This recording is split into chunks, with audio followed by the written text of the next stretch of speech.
Are you bored yet? Have you watched everything there is to watch on Netflix? Was the highlight of your week Tuesday when Disney Plus came out, and now you've watched everything on there as well? You've only got the Herbie Goes Banana films left to watch.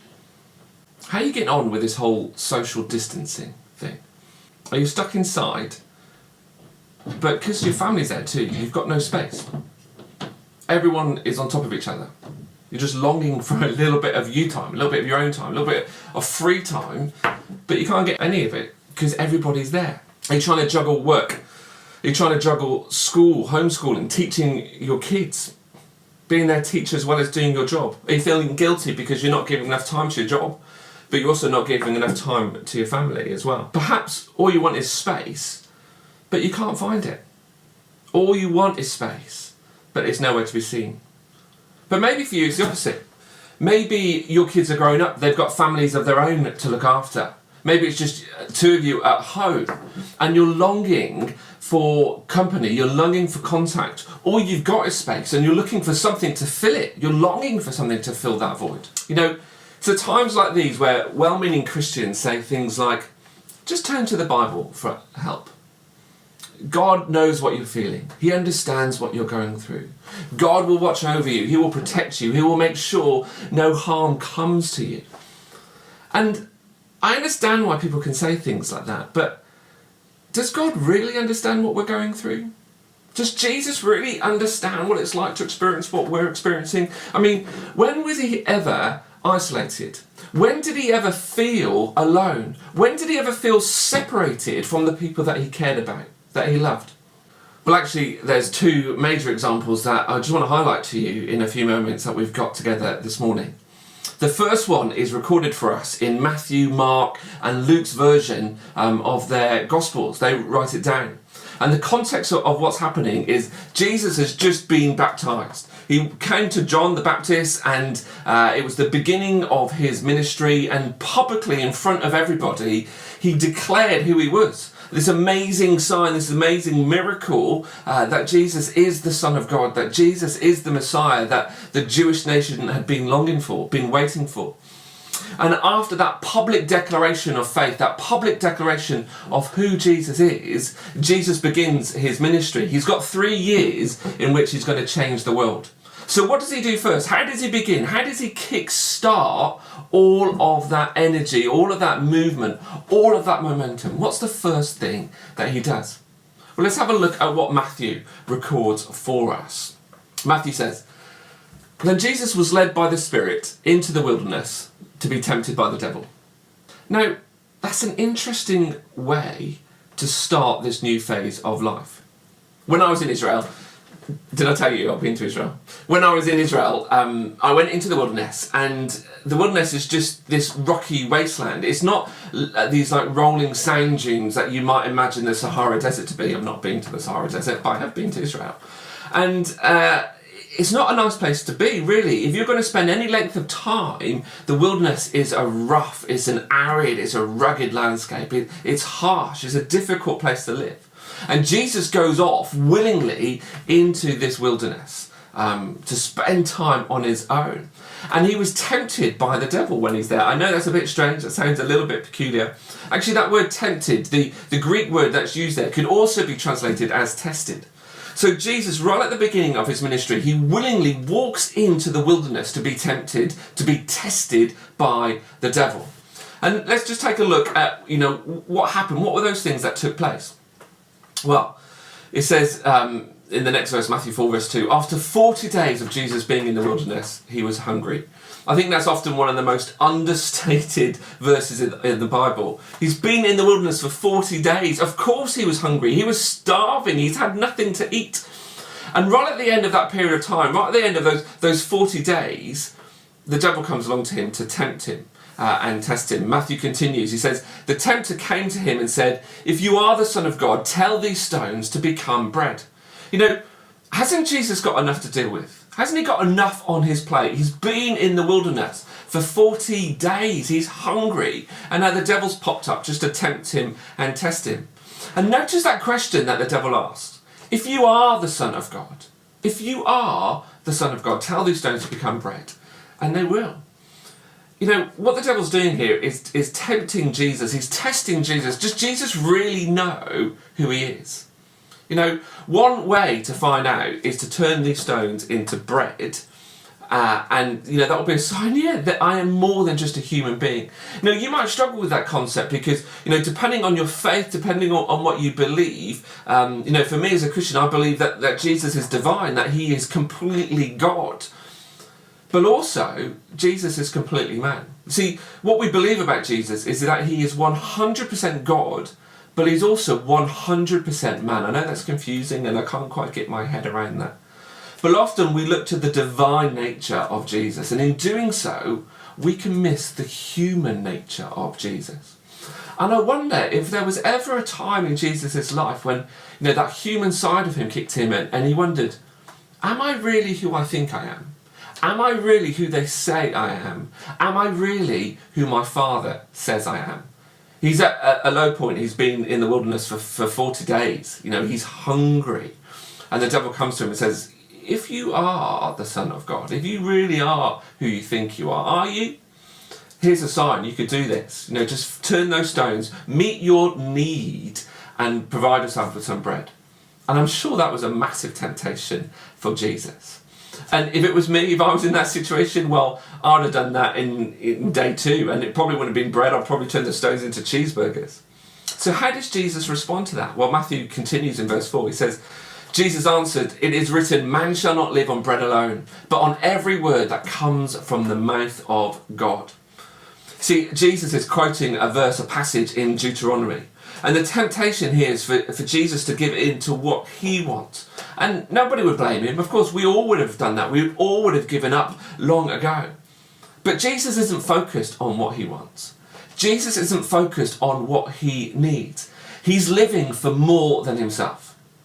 So that first test didn't work. So the devil tries a different tactic. The devil took him to the holy city and had him stand on the highest point of the temple. "If you are the Son of God," he said, "throw yourself down, for it is written, he will command his angels concerning you, and they will lift you up in their hands, so that you will not strike your foot against a stone." It's that same question again.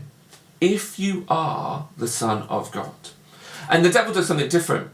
He quotes the Bible at Jesus. The devil's quoting from Psalm 91. "He will command his angels concerning you, and they will lift you up in their hands, so that you will not strike your foot against a stone."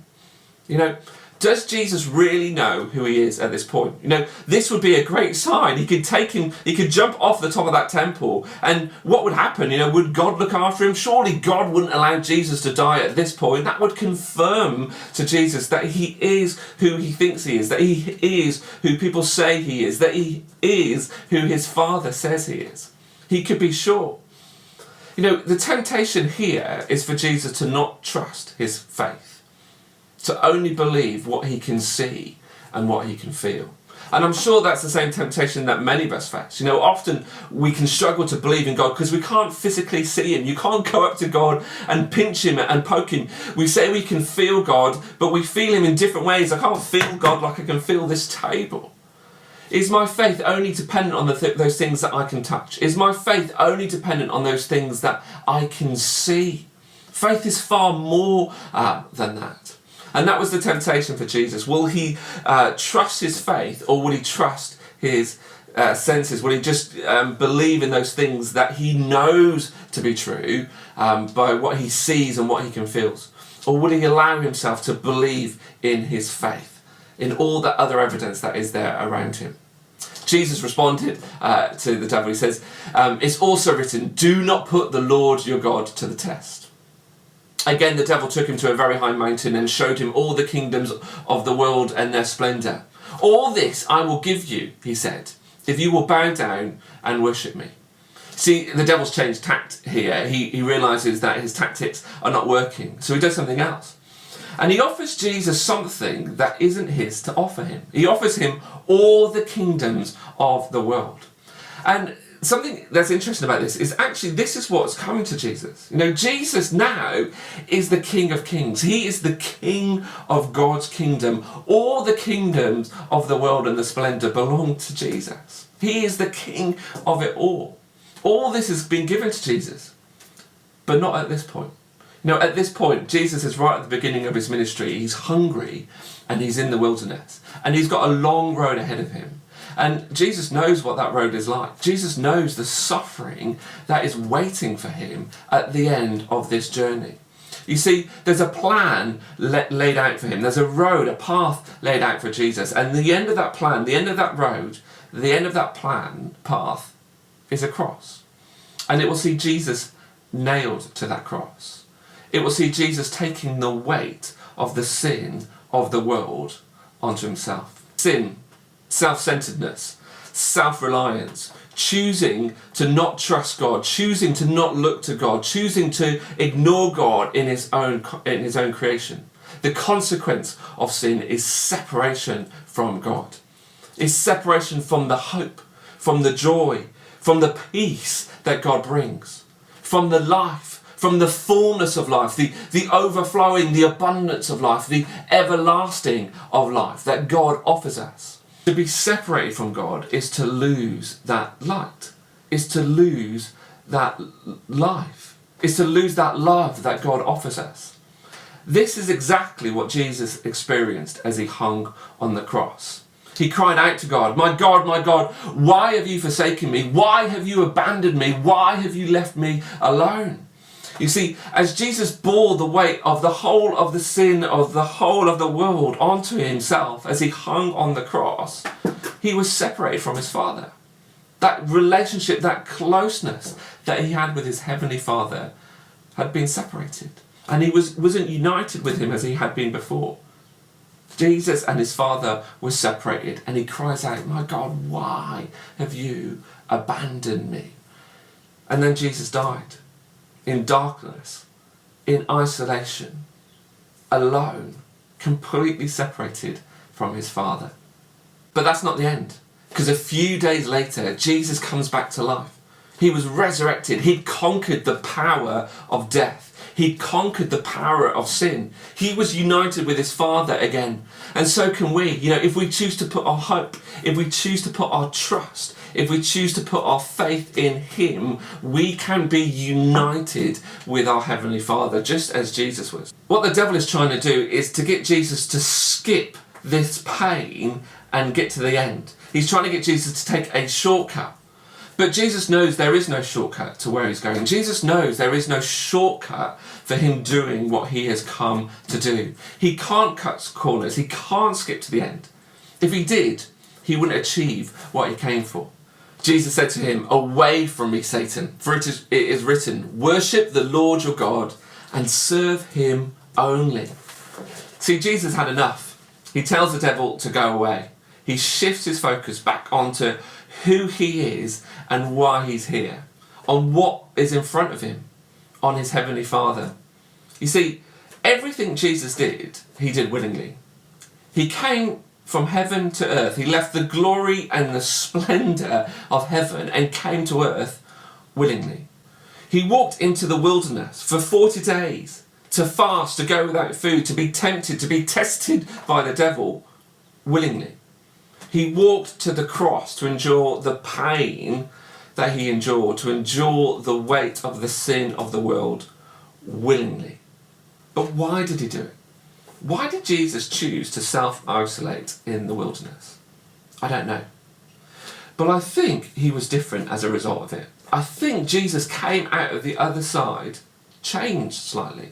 I think this experience in the wilderness was formative for him. It shaped him in some way. And I know that can be difficult to understand, and perhaps you don't like thinking like that. How can Jesus, who's fully God, be shaped? How can he be formed? Surely he's complete in who he is, and I believe that totally. But he's also human. Don't allow the divine nature of Jesus to allow you to miss the human nature of Jesus. Jesus struggled like we struggled. He experienced lots of the things that we experience. He knows what it is like to go through pain, to feel suffering, to feel alone. See, Jesus went into the wilderness and he came out changed. So what's that got to do with us? Well, we're in the wilderness. We just didn't choose to go there. And I'm not saying we're here because of God or because of the devil is testing us. But I do think there is an opportunity in front of us. I do think there's an opportunity for us in these testing times. You see, the world will be a different place when we emerge at the end of this. Whatever happens, we will be changed by this. The world will be changed by this. Our church will be different, and you will be different. The question you need to ask yourself, is it going to be a good different? Is this opportunity that's before you, is this experience that's before you, something that none of us would choose to go through?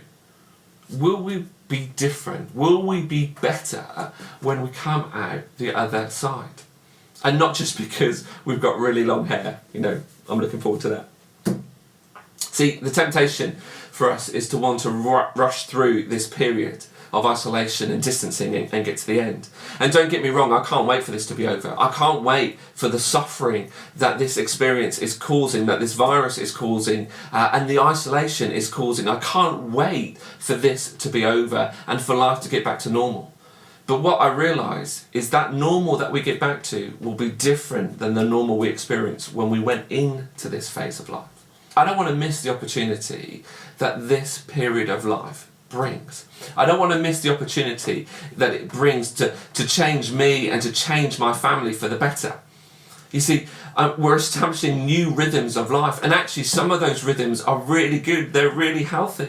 I'm doing more exercise than I've ever done before. I'm spending more time with my kids than I did before. I'm actually spending more time outside, spending more time in the garden than I did before. You will be different when I see you physically again, but will you be better? See, as a family, we've talked about this, that in the future, people will remember the events that happened here. This will go down in history.